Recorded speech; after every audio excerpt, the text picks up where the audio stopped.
I, 28M, am currently sitting in a hotel suite in Maui with my new wife, staring at a phone that won't stop vibrating.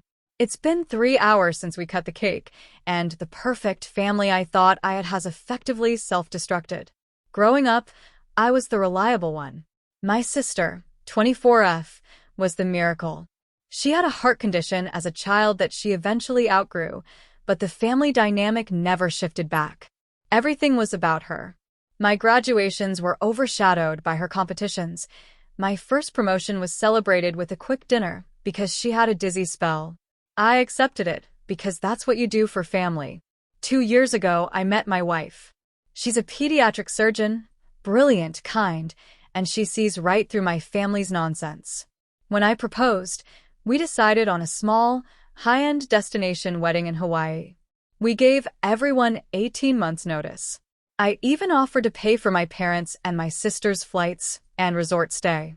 They cried, hugged me, and promised to be there.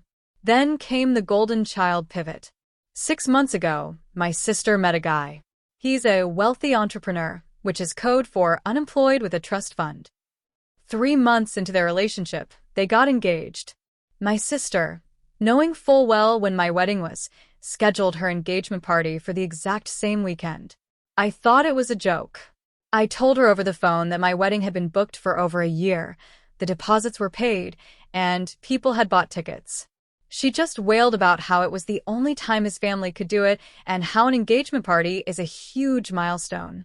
My parents called me 10 minutes later. My father told me I was being dramatic and that they needed to be there for my sister because she's fragile. My mother even said they'd FaceTime me during the ceremony and that it was basically the same thing. Even my best friend of 15 years bailed, saying he couldn't make the flight work, but I saw him tagged in my sister's Instagram story at a pre-party brunch the day I left for Maui. So I got married.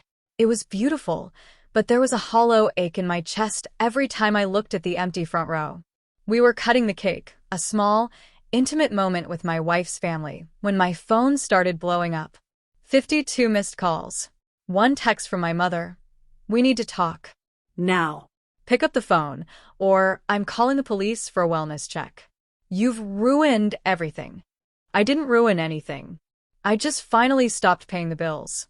See, here is the part they forgot.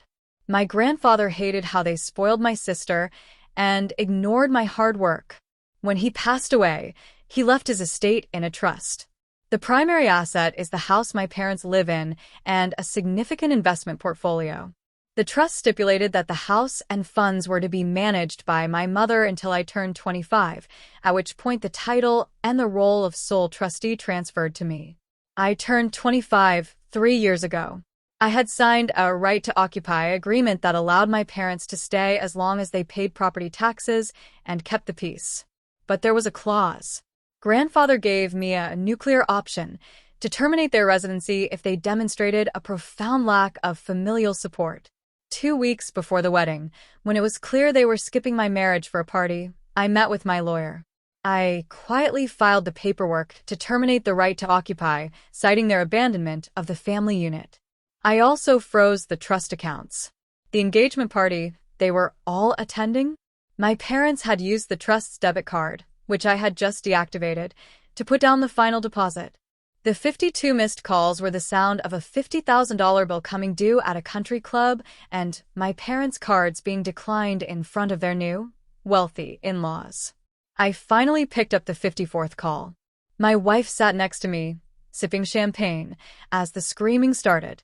My mother was shrieking about how the payment bounced and they were being humiliated. My father grabbed the phone and told me to fix it because my sister was hyperventilating and the fiancé's parents were looking at them like scammers. I told him it was frozen because I'm the trustee and I'm in Hawaii, so the charges looked suspicious. I reminded him that he chose a party over his son's wedding. Then my sister grabbed the phone, calling me a monster and saying I was ruining her life because I was jealous. She said if I didn't pay, the engagement was off because his family wouldn't join a family with financial issues. I told her that sounded like a him problem and hung up. My cousin, the only one who showed up for me, sent me a video from the party. It was chaos. The fiancé looked disgusted as the venue manager threatened to call the cops.